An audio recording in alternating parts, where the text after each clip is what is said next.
They have served and served well. They have helped shape character and personality, yet allowed creativity and individuality. They gave their lives to the education system.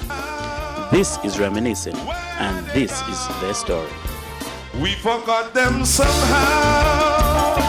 Where are they now? We forgot them. Well, my early impressions of Mr. Jones Jn Baptiste, who all of us call Mr. Jones, is that he was a disciplinarian. And in fact, I was rather scared of him in the beginning because my older brother and my older sister had become teachers at the Aloysius Primary School. And you could imagine my consternation when my mother said to me that she had made arrangements with Mr. Jones for me to become a teacher at that same school. Well, I went to the RC Boys School from a very early age. I was 4 years when I went to school. At the time, they were not calling it the St. Aloysius Boys School. Everybody used to call that school the Belize School, because Mr. Belize had been teaching there for so long, so people named the school after him, but the right name, as you know, is St. Aloysius R.C. Boys School. I passed through what you call the TABC. That was the thing they used to have in those days. TABC, Big ABC, First Primer, and Reader at the infant level. But then when I reached the First Primer, the teachers felt I was good enough to skip a class. So from First Primer, I was sent First Primer, Second Primer. From Second Primer, I was sent upstairs in Standard 1.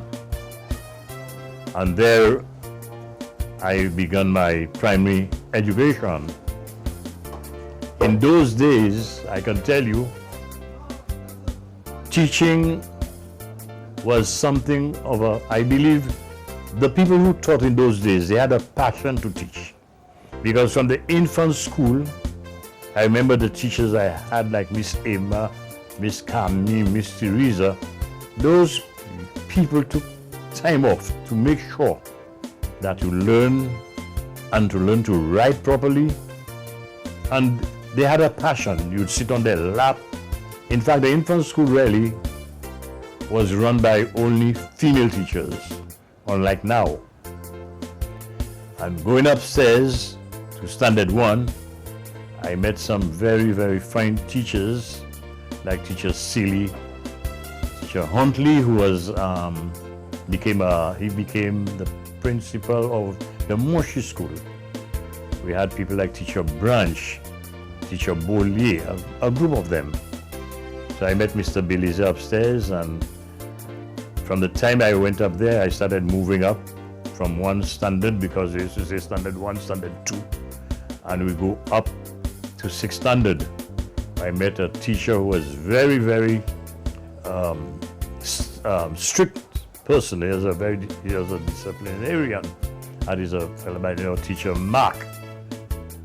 And whilst I was there, Mr. Belize retired when I was in Standard 3, and they brought in a schoolmaster from Grenada, one man called Sylvester Brave Boy, a Grenadian, who disliked the patois. We used to say patois in those days.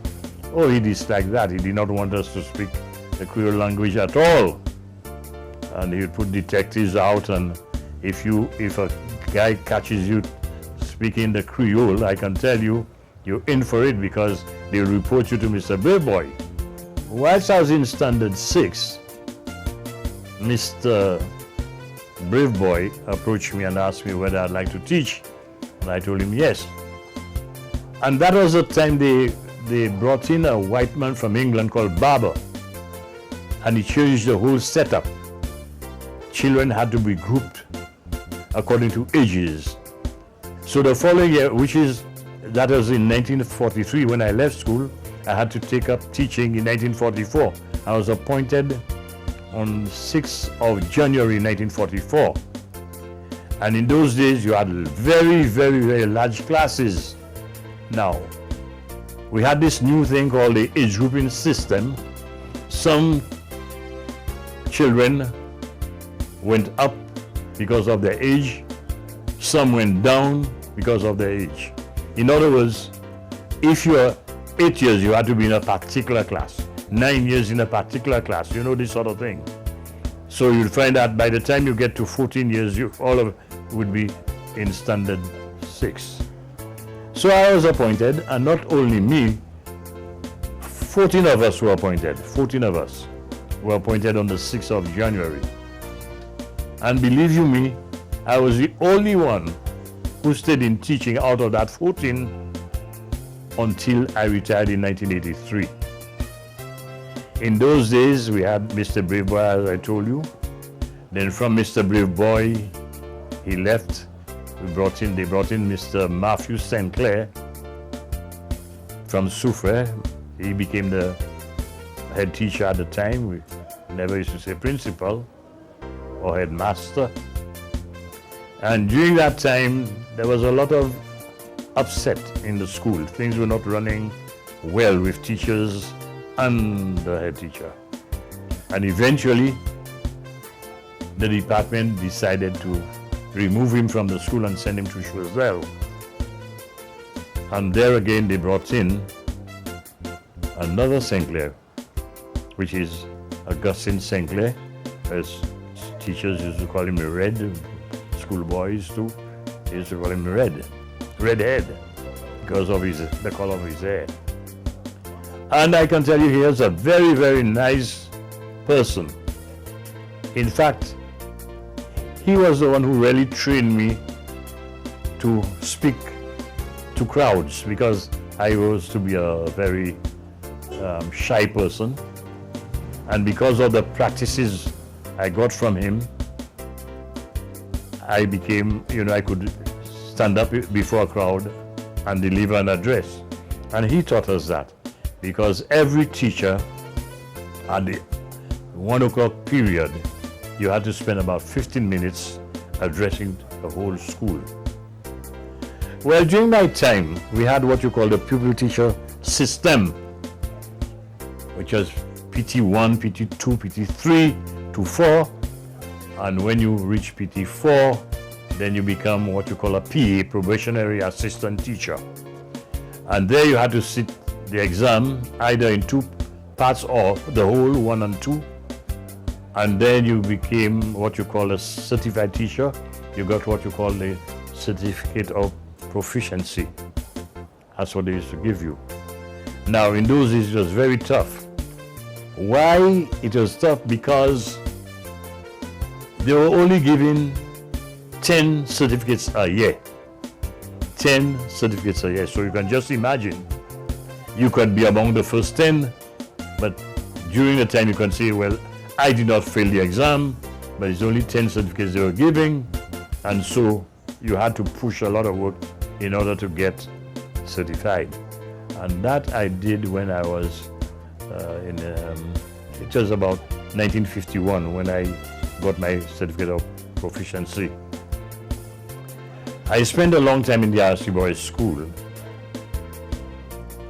During that time of my teaching career, I tried my very best. I stayed in teaching. I don't know for what reason. Maybe that was what the Lord wanted for me. Because as I told you, all my friends left and I was the only one who stayed. But I think it paid off in a way, because I am now retired, as you know. During that time, in 1955, I was just below the age of 25 when I was called upon by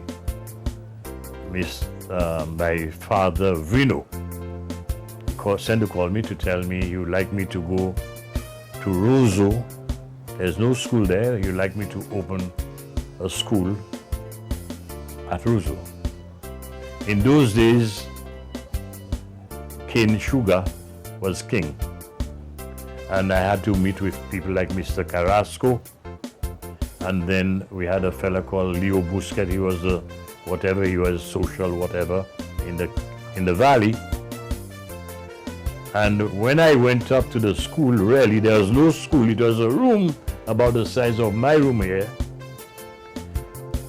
But Mr. Walker, who was the inspector of schools, decided that he should really come with me. So that morning I arrived at Roseau. It was the 25th of April 1955. I opened the door of the room. I saw benches there, a table and a chair for me. And then the people started coming in with their children. I think the first set I had was about 13 children. And believe you me, by the end of the first session, which is 12 o'clock, I can tell you up to 12, 9 to 12, I was a tired man because I had these 13 or 14 students, I can't remember the exact number. And those children could not speak a word of English. So you can just imagine where I had to start off. At the end of the half day, Mr. Walker, who was there with me, I registered all the children, spoke to them, but everything was in the Creole language. So that is why I have nothing against Creole, because I know it helped a lot at that time. So the children left the first day, and it was like, teacher, this sort of thing. So I had to take the very same thing, translate that into English for them. And of course, children already, they started making it a sing-song. Teacher, I am going home, this sort of thing. And when they're leaving, teacher, I am going home, teacher, I am going home, teacher. And it was a sing-song, but they were learning something at the same time. Now, you'll be surprised that the people of Roseau themselves, they used to come around the school. They used to stand by the window. They used to listen to what I'm teaching the children. And they would repeat the very same thing too. However, I stayed in Roseau. I spent 55 to 57. I had to leave Roseau, where I spent another 7 years at the R.C. Boys School. When I returned, I had Mr. St. Clair with me at the time, which is the new St. Clair, who I say Augustine St. Clair. And he taught me quite a lot of things about the profession. Another person I can see in my life in the teaching profession is Mr. Lytton Thomas, who is now Sir Lytton Thomas. He helped me quite a lot in my studies. At the R.C. Boys School in 1962, that was my last year there. So I was called upon to go for an interview for Teachers College. And there were quite a number of us old teachers, and there were some young people from the convent and college who came along. And the Teachers College, I went for the interview. I succeeded. And so in 1963, I got a letter asking me to come to Teachers College. At that time, we were at the parish center. From there, we moved to the St. Soucis area there, where they have the Carmen Rainey School right now. That particular building was to train teachers, like the pupil teachers. Eventually, government closed that down, and there I spent my time. We spent 6 months training. I can tell you it was not easy, because Mr. Luis was that principal, the first principal. He made sure that we had to work hard, since, according to him, we were the guinea pigs, the experiment. And the 44 of us got through. When we left the college in July, because we graduated, I think, in June or July, I can't remember but the school, that Teachers College run that time for 6 months. So when I left college, I did not know where I was going to be. So I was called to go and replace Mr. Combi at Bouton in the quarter of Soufrière. I went to Bouton. It was not very pleasant at that time because we had no water, no electricity. And you'll be surprised to know that the water I used to drink was mostly coconut water. To bathe was a problem. So some lady over there gave me a drum and put it there for me to collect rainwater so I could get to bathe and so on. At the end of the year, I came back to Castries. I did not know where I was going to, but I got a letter from the bishop, which was Gachet at the time, Bishop Gachet, asking me to go to Monrepo. I said, but I just came back. He said, well, don't worry about that. That's arranged that you should go to Monrepo and replace Mr. Johannes Leons. He's out of the island. He's studying in Canada. So I went to Monrepo. I spent a year. When I got back, again after the year, they wanted to send me to the RC Boys School again. Mr. Sinclair, a good friend of mine, I must say, that is Augustine Sinclair, he told them he doesn't want me in his school. And it was not anything wrong with me, but he felt that I had already served as acting head teacher at Bouton, and then Monrepo, and then to send me back down. He said that can't be. So somehow, Mr. Ile Alexander, who was then the head teacher of Millet, went, I think, to England or someplace to study. I was sent to Millet. I spent another year at Millet.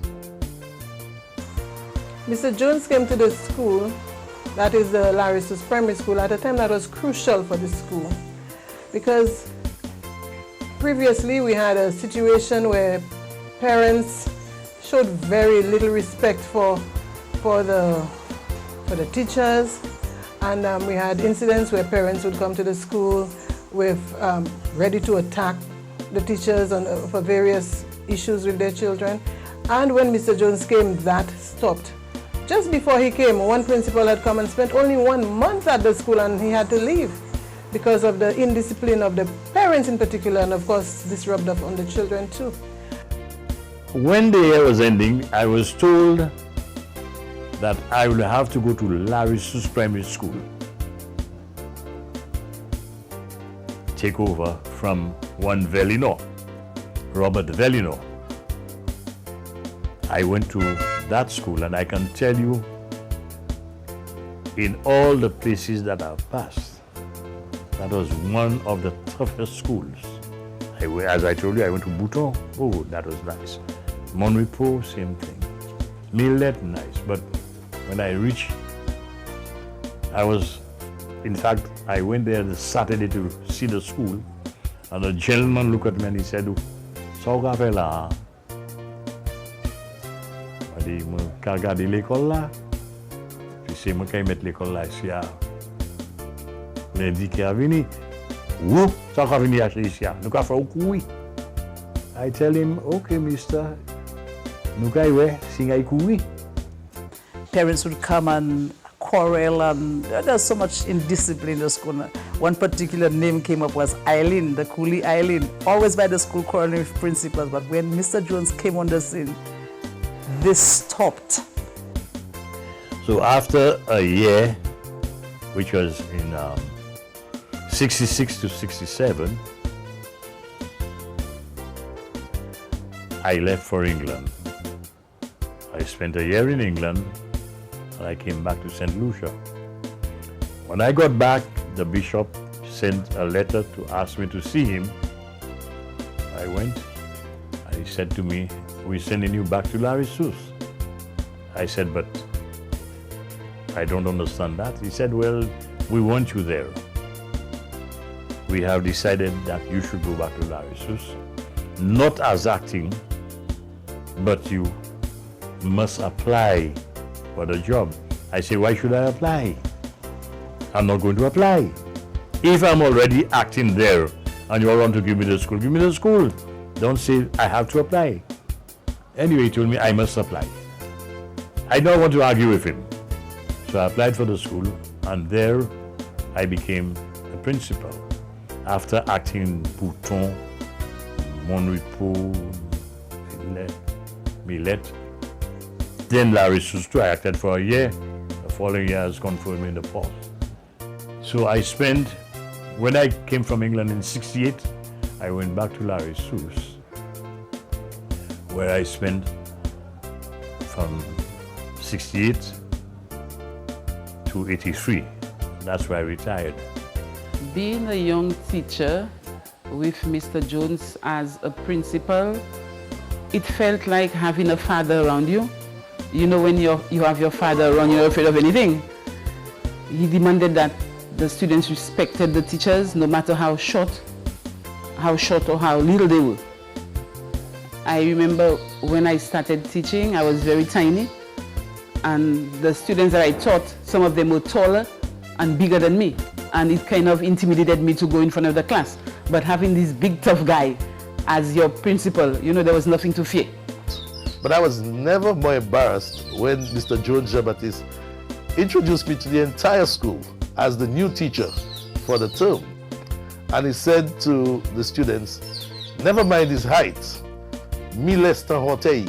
And he took the belt and he stretched the belt, indicating to them, of course, that they had to respect me, and that if they didn't respect me, he would have to intervene with the belt. And I thought that was a good way to put it. But of course, I was only 15 years at the time, so I was rather embarrassed.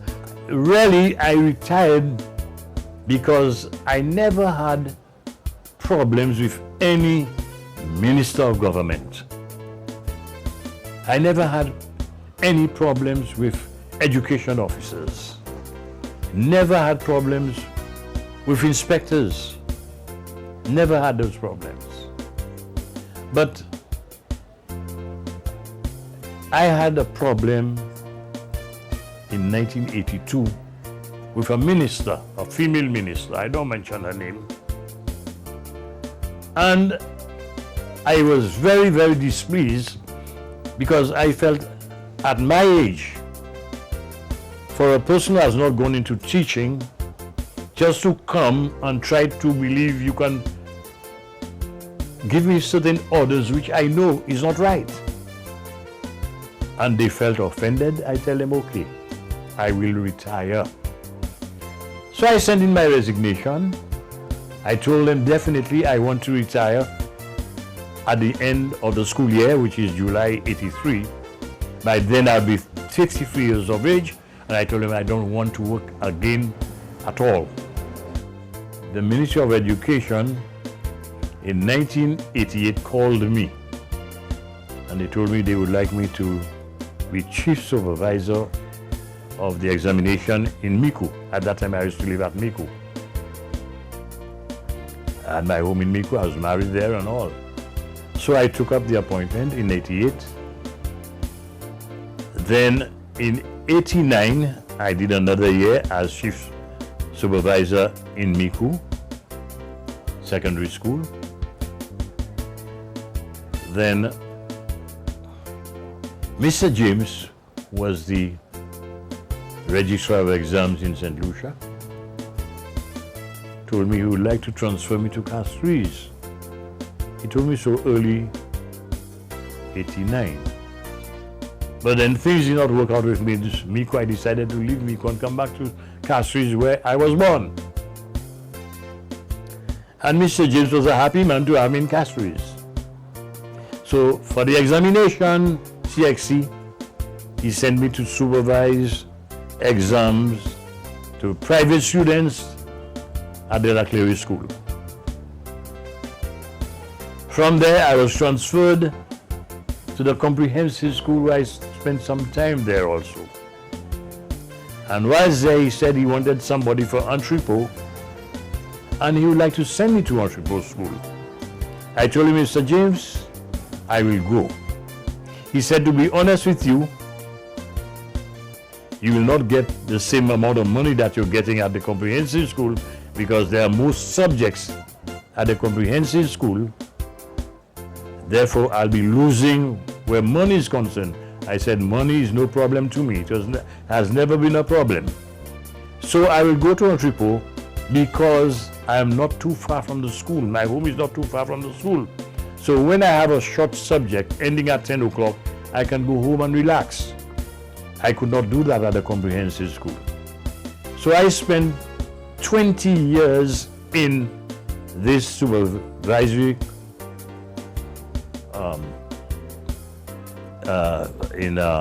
CXC exam from 88 to 2008. So in actual fact, I spent 16 years as chief supervisor at the Entrepot school. I don't think I'll be able to teach now, because the attitude of people, I'm not saying it's bad, but times change. It's not like before. When I started teaching, parents will come to you and say, this is my child. I want you to take care of him. I want him under your supervision, and this sort of thing. They give you full authority over children. People of today now, they have a different view. Don't talk to my child, don't touch my child, don't do my child, don't beat my child, don't do this. Anyway, in the days I started teaching, let us say it was the norm. Let us say so. I don't think I can really understand people now. The word discipline has never changed. It has always remained the same. Whether in the days when I used to teach we were too strict, I don't know. But that was the time. And as time goes on, things change. I must say, things change. So if I was a teacher now, I would have to deal with the profession as it is now. As it is now. Because things change. You can't talk to children now. If you talk too loud, you're in problems. Because before you say anything, wakauti minister. Many people didn't think that his style was the best. But for me as a student, because I was a student under him as well, and I became a teacher with him, I think it worked for the Valley. That's what the Valley needed at the time. He stood up. He was somebody whom nobody could even think of disrespecting. And he stood up for the students, he stood up for the teachers.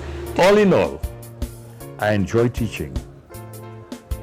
I believe that's why I never left. Or maybe that was my due. That is what the Almighty wanted me to do. And I never craved for anything higher than what I was. Like some people tell you, I don't like the job, there's no money, and so on. I never complained. Whatever little money I got in teaching, I accepted. In all my teaching life, I was just this happy man. There's nothing like, what was it? I went to Teachers College. I was happy to go there. I felt good because when I arrived at Teachers College, they elected me to be the first, president of the student council. I was there. Everybody liked me, and this sort of thing. I had a good rapport with everybody. So believe you me, all I'm saying again, I was very happy when they sent me that principal, Mr. Sinclair, who was instrumental in getting me to be a speaker. And as I told you, Mr. Thomas was Leighton Thomas right now, who was behind me to make me study. He taught me. Mr. Thomas really taught me. I think he was a model principal. All I would say to them, be kind to your children. Be patient with them. The world is changing very, very fast. For what reason, I don't know. But all I'm saying, to have confidence in themselves, be patient with your children, be kind to them, and leave the rest to the Almighty.